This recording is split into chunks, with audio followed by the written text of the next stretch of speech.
All right, so meat and potatoes, podcasting, trivia review, and using clickers. So I figure we all know what video podcasting, wikis, we know what video podcasting is? No. All right, the first thing you want to do is go ask a ninja if you don't know anything.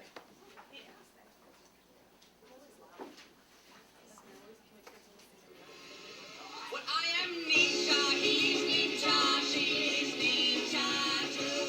I am Ninja, we are Ninja, but I believe that you are Ninja too. Hiya! Ask a Ninja Special Delivery.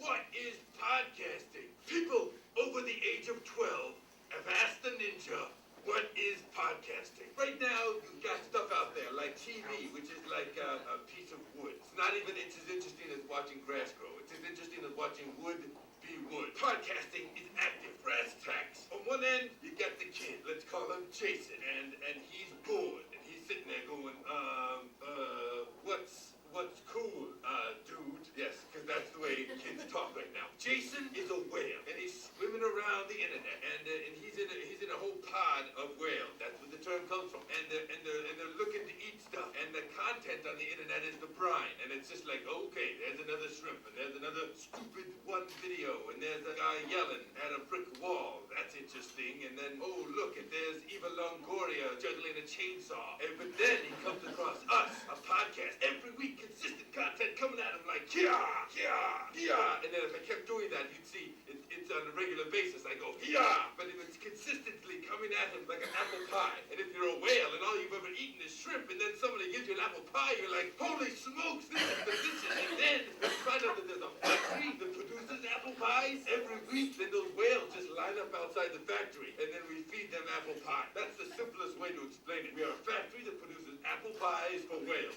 I look forward to feeding you apple pie soon. This episode is brought to you by Verizon. They got the Fios, the speed and the power and everything on the nation's most advanced all-digital fiber optic network. I'm saying this, Verizon Fios, best picture, hands down. Second best picture is this. Well, that doesn't sound threatening at all, does it? All right. So that is Tired of paying retail? that's basically podcasting, all right? And you know, he's got some truth there. The kids are looking for something to do, and they're looking for some way to get information. And if you happen to go up to a kid, you might see him holding one of these things. And you ever seen these? Yeah. And they sit there and they're listening to music or they're playing video games. And you can actually do that podcast thing, and if they like it, then they might actually put it on their, you could pass this around on their PSP player, and they might actually watch something that's barely educational. This particular lesson was where I had another physics teacher who plays electric guitar come in and talk about the physics of acoustics. And if you have a very good lesson, we're going to learn about how using these lessons allows you to connect not only with the students, but also allows you to connect with their parents in a positive way. Connect with colleagues like Orlando and like Nick, who was in that video. This lesson, the students came in and he played the electric guitar and he did a whole bunch of stuff and talked about physics and stringed instruments and sound waves in high pitch and low pitch and how to solve the equations to do all this. And all the kids went home and they said, you got to see this video, to their parents, to their grandparents, to everyone. And then I get all these emails from the parents saying, oh, we saw this lesson, we really loved it. Right? Maybe they only see that one lesson all year. But that's one less parent that's going to call up and say, oh, I'm the worst teacher in the world, right? Parents, they're either with you or against you. There's few and far in between. So it's better to have some way to connect with these parents and have them on your side. It's the same with the students. They're either with you or against you. The more that are with you, the less that are against you. Administrators, they're either with you or against you, right? And if you make the parents happy, you can often make the administrators happy too. Some other ways with your podcast is to connect with the professional community. By creating a web presence or putting videos online, you can easily get guest speakers to come from universities or wherever you might want them to come from, and give presentations in your class, because you can have students, once they do a couple video podcasts, they can have students who, you know, you give the ones you trust, you give them a camera and you say, hey, can you record this for me? You're doing some activity in the class, they get all excited, and then you email someone that you'd like to have guest speak and say, could you please come to the school and do this, and our students would like to do a video podcast with you in it. And a lot of researchers or professionals might have some type of grant money where they need to do outreach to high school students perhaps, or the community or the public in general. And having this as evidence that they go out and fulfill this part of their project really gets them in the door, instead of them calling in sick at the last second and saying, oh, you know, I would have loved to make it, but I got the flu today. And you could connect with a lot of people all over the world, which, if you're going to have students interact with other students somewhere else in the country or another country, it makes it that much easier to try and set up these connections with students. Yes? Getting back to that podcast on the PSP, Uh-huh. exactly how does it connect to the, you know, if they play video games on it, Wow. how does the podcast get on it? What we have here is how this connects. All right. Say I wanted to do a live broadcast right now of this presentation. I could give this to you. You could record this, and I could put it on YouTube, just like that, with no wires. Because all these devices have wireless capabilities, so they can all connect Is to the that your internet. cell phone? Sometimes. Other times it's my digital camera, my video camcorder, my calculator. So they can take a cell phone and record whatever they want to record? Yeah, this right here is it's a camera, it's a TV receiver, and it's a camcorder, and a cell phone, and a calculator. Don't forget that. Player. Calendar, MP3 player? MP3 player. I think, So, how to capture? So here are the cheap ways. The rest of it's free. Now that we have someone that'll lend us at the district office, that part's free too. The only part of video podcasting that costs any money is the how to capture the video. And you could do a digital camera, which is like $200, $300 at a minimum. You could do that's a camcorder. You could do a digital camera, which you could usually get for, if you're really good at prices, somewhere between $120. What we have here is we had a teacher got a grant from the Donors Choose to get a set of 4 of these little camcorders. They're MPEG camcorders. These are for video, and they'll capture pictures, but not that high quality. They're more just for video, and they hook right up to a computer. So this we use in our labs. We give these to the students to do if we're doing wave phenomena with slinkies, or if they're doing potential energy, kinetic energy with pendulums, and they could record this. And what it does, it gives them a more precise time than if they have a stopwatch. It has a physics aspect. She uses it for chemistry classes, to do chemistry labs and have them look at the video and then discuss what their procedure was from looking at a video. I don't know, science teachers, you have kids, well, what'd you do? I don't know, I looked, I took the time. Well, here, look at the video and write down when you did something different at each point. All right, now do you remember what your procedure was? Do you remember what it was you did? And these, you can buy stuff like this at Best Buy for between $70 and $120, or online. But they're not high quality, but what's nice about them is you could take these, and just like that PSP, you could hook up to a computer, and you could take the file right in here, and you could use Windows Movie Maker. All right, so now we have all these ways you can capture it. How do you edit it, if you want to edit it? As I said, yep. If I may add, and he's telling you how much these things cost, but they don't have to cost you anything, because those didn't cost us anything. If you've never been, donorschooose.org.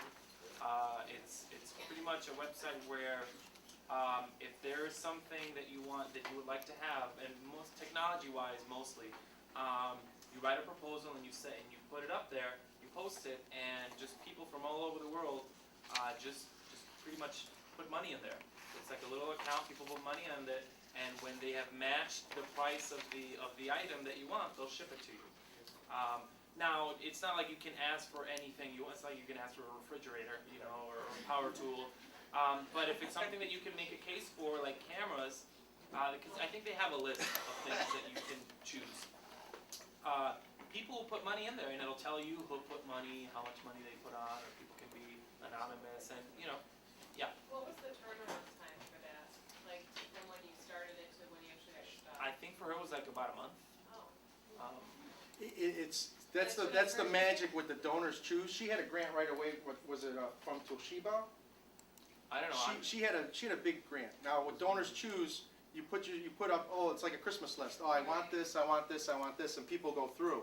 If it's technology, then there's a good chance that some corporation like Toshiba is going to say, here, it's paid for, buy it, you know, take it, because they're doing this for grant money. They're giving away money, you know, for to feel better, and so their souls are clean. If you're looking for something that's more like, you know, I'd like paper cups or whatever, you know, maybe nobody will pick it. So the turnaround time is really up to, you know, how long. It's like taking the lottery ticket. You know, I've been buying it for years. I still haven't won. But there's always the next one. Some people, they get the first ticket, they win. So now, when we go to editing, so you have a video, you could use the videos raw.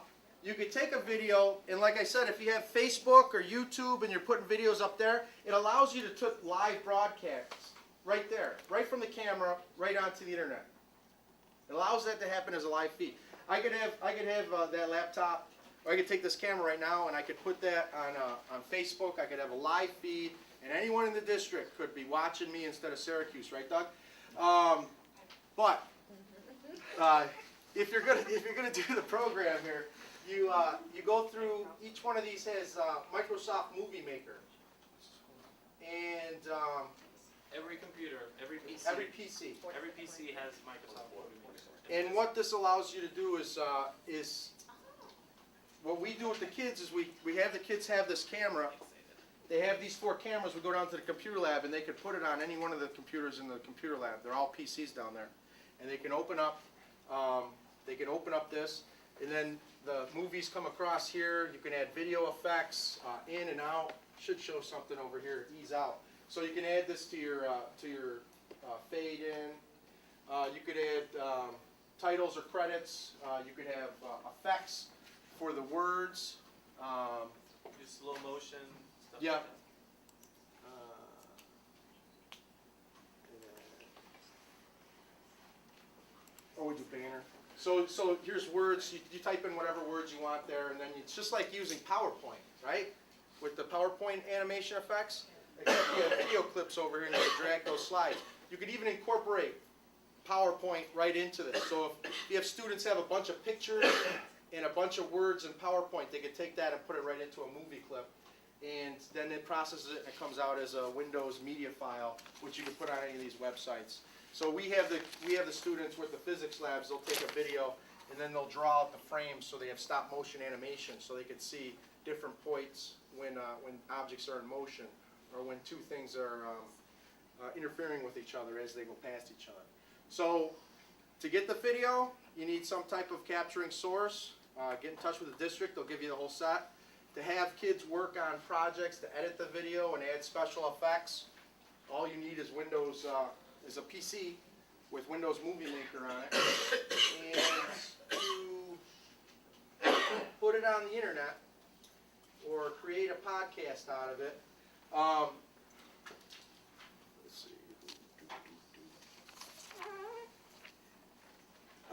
These are all sites you can use to podcast that are free. Right? YouTube is the biggest one. You'll have the most people viewing it. If you don't want to use YouTube, it's the fastest. You could use TeacherTube. Now TeacherTube, I've always had difficulty. I take a 5-minute video clip. It takes me an hour to put it on TeacherTube from my computer. You just send it up there. It takes an hour to go up there, and then 2 or 3 times it says, processing error, please try again. Well, you know, I don't want to spend 6 weeks trying to get a video up there.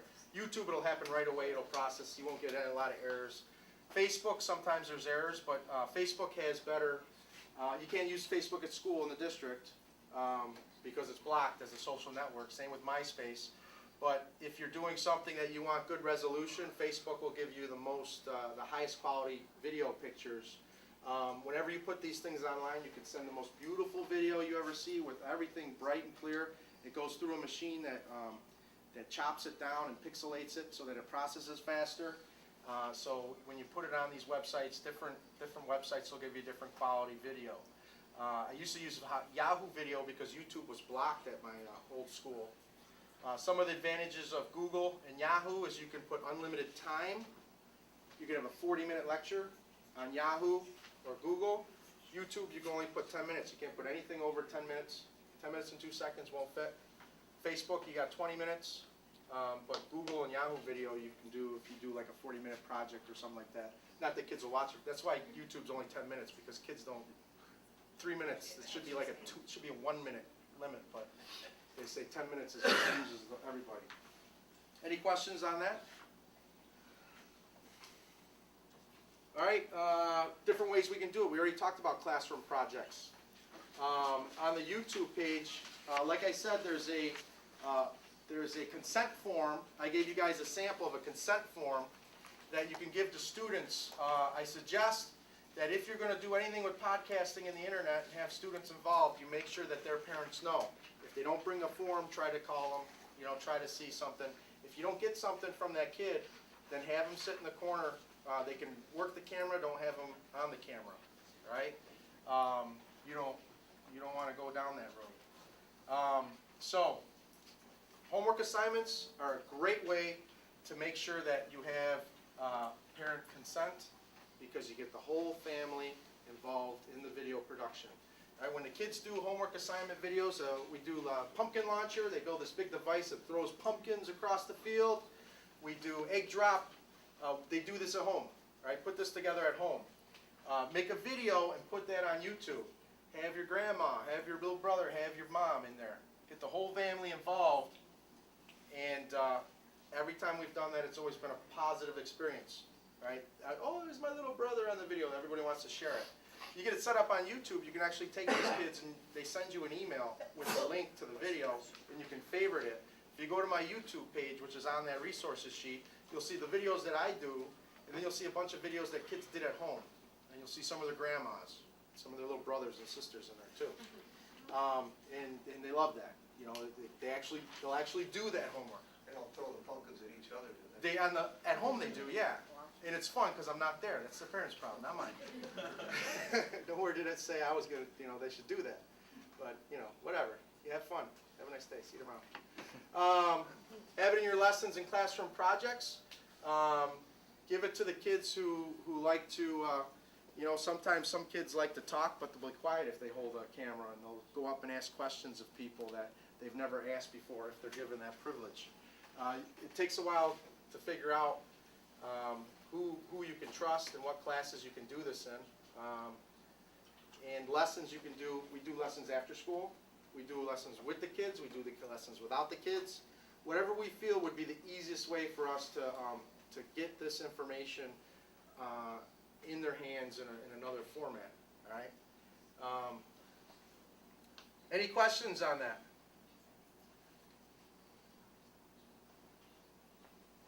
No?